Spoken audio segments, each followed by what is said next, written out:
अब हम बात करते हैं वे कौन से कारक हैं जो उद्योगों की अवस्थिति को अर्थात उनकी स्थिति को प्रभावित करते हैं। उद्योग लगाने के लिए हमें कौन कौन सी चीजें या जो कारक है वो चाहिए, हम इसको बारी बारी से देखेंगे। यहां पर एक पिक्चर में डिस्प्ले होगा जिससे आपको समझने में आसानी रहेगी। कच्चे माल की उपलब्धता, सबसे पहले देखो उद्योगों के लिए सबसे पहले आपको क्या चाहिए, कच्चा माल चाहिए। तो जो कच्चे माल की उपलब्धता जहां पे ज्यादा होगी वहां पर आप उद्योग लगा सकते हैं, उसके नजदीक में बहुत अच्छा रहेगा। इसलिए आपने देखा होगा कि जो मान लीजिए जैसे कपास वाले क्षेत्र है, कपास की जो पेटी है, जो क्षेत्र है, कपास जहां पे ज्यादा होता है, गुजरात महाराष्ट्र का जो बेल्ट है या फिर नीचे खाली मिट्टी वाला जो क्षेत्र है दक्षिण भारत का, उसके आसपास जो सूती वस्त्र मिले हैं वो बहुत ज्यादा है। तो कच्चे माल की उपलब्धता उद्योगों की अवस्थिति को प्रभावित करने वाला पहला कारक है। इसके बाद में आपकी जो जमीन है वो भी सुटेबल होनी चाहिए, जो लैंड एरिया है वो अच्छा होना चाहिए, समतल होना चाहिए। पानी, जी हाँ पानी बहुत जरूरी है, इंडस्ट्री के लिए पानी चाहिए। तो भूमि के बाद में जल, फिर आपके मजदूर अर्थात श्रम, लेबर जो है वो कहां से आएगी, जो लेबर जहां पे ज्यादा होगी वहां पे आप इंडस्ट्री ज्यादा लगा सकते हैं, अच्छा डेवलप होगा। उसके बाद में जो इलेक्ट्रिसिटी है, विद्युत जिसको आप कहते हैं, विद्युत या शक्ति, पावर जो भी कह सकते हैं आप, वो भी जरूरी है। उसके बाद में सबसे इंपॉर्टेंट है पैसा, कैपिटल, पूंजी। पूंजी भी ज्यादा जरूरी है, पूंजी के बिना तो कोई इंडस्ट्री लगा ही नहीं सकते आप, ज्यादा पैसा चाहिए, पूंजी। उसके बाद में जो आपका माल पैदा हुआ है या बनाया है आपने सामान, जो प्रोडक्शन हुआ है उसको बाजार तक ले जाने के लिए यातायात, परिवहन चाहिए। परिवहन से जो सामान है वो कहां तक पहुंचेगा, कि भाई बाजार तक पहुंचेगा, तो बाजार चाहिए। ये सारे जो कारक हैं वो कहीं ना कहीं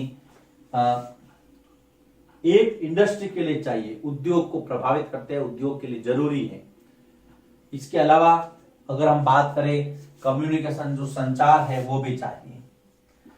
और कौन कौन से कारक है जिसके अंदर जो उद्योगों को लाभ दे सकते हैं, मान लीजिए सरकार, तो सरकार ने जैसे कम दाम पे लाइट इंडस्ट्री के लिए छोड़ दी, तो कम दाम पर विद्युत उपलब्धता, अन्यों में लिख देंगे हम। अन्य कारक में अगर मान लो सरकार हेल्प करती है तो कम दाम पर विद्युत उपलब्धता, जिससे कि इंडस्ट्रीज को फायदा हो, कम दाम पर विद्युत उपलब्धता, पहली बात। दूसरी, ये हम सरकार की ओर से देख रहे हैं, सरकार क्या हेल्प कर सकती है। दूसरा है जो ट्रांसपोर्टेशन है उसके चार्जेस घटा दिए जाए, तो कम परिवहन लागत, क्योंकि ट्रांसपोर्टेशन अगर सस्ता होगा तो जो सामान है वो कम कीमत पर इधर से उधर होगा, तो जो इंडस्ट्रियलिस्ट है उनको थोड़ा हौसला मिलेगा, बेनिफिट होगा। इसके अलावा सरकार जो है उद्योग लगाने के लिए कम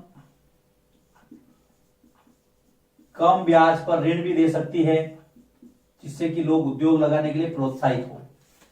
तो ये एक बहुत अच्छा प्रश्न बनता है। क्या बनता है बेटा, कि उद्योगों की अवस्थिति को प्रभावित करने वाले कारक कौन कौन से हैं, तो आपको नंबरिंग करनी है। और ये सारे भूमि है, जल है, विद्युत है, पूंजी है, बाजार है, और ये अन्य कारक, सरकार क्या क्या मदद कर सकती है, यह आपको बताना है। बहुत अच्छा प्रश्न बनता है। आप चाहे तो इसको चित्र के माध्यम से भी दर्शा सकते हैं, जैसा आपने यहां पर देखा था।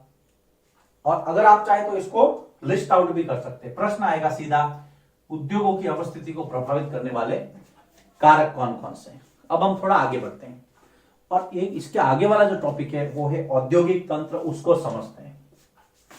देखो बेटा, औद्योगिक तंत्र जिसको आप इंडस्ट्रियल सिस्टम कहते हैं, उसके 3 पार्ट हैं। औद्योगिक तंत्र के 3 पार्ट हैं। सबसे पहला है निवेश, जिसको आप कहते हैं इनपुट। फिर है दूसरा प्रक्रम, जिसको आप कहते हैं प्रोसेस। जिसको आप कहते हैं प्रोसेस। तीसरा है निर्गत, जिसको आप कहते हैं आउटपुट। कोई भी सिस्टम हो, हमने एग्रीकल्चर वाले चैप्टर में भी पढ़ा था इनपुट, प्रोसेस और आउटपुट, और यहां पर भी हम यही पढ़ रहे हैं। निवेश का मतलब आप इंडस्ट्री में क्या इन्वेस्ट कर रहे हैं, कितना पैसा डाल रहे हैं, क्या क्या चीजें। तो देखिए वही चीजें हैं, जैसे कि मान लीजिए कच्चा माल आपको निवेश करना ही पड़ेगा, निवेश में क्या आ जाएगा? कच्चा माल, फिर मजदूर आ जाएंगे तो श्रम, फिर आपने पैसा लगाया तो पूंजी, जल, विद्युत, परिवहन, ट्रांसपोर्टेशन, ये सारी चीजें जो हैं वो आपको इनपुट में देनी है। यहां पर जमीन आ गई, भूमि आ गया, भूमि नहीं लिखा, भूमि लिख दीजिए। जो बेसिक इंफ्रास्ट्रक्चर होता है किसी भी इंडस्ट्री के लिए, आपको ये चीजें उसमें इन्वेस्ट करनी है। प्रक्रम क्या होगा? प्रक्रम मतलब प्रोसेस, आपने काम किया, बहुत सारे काम हो गए, विभिन्न क्रियाकलाप, जो कच्चा माल है उसको शुद्ध करेंगे, है ना। प्रक्रम में क्या करेंगे? विभिन्न क्रियाकलाप, विभिन्न क्रियाकलाप जो कच्चे माल को परिष्कृत, शुद्ध करेंगे।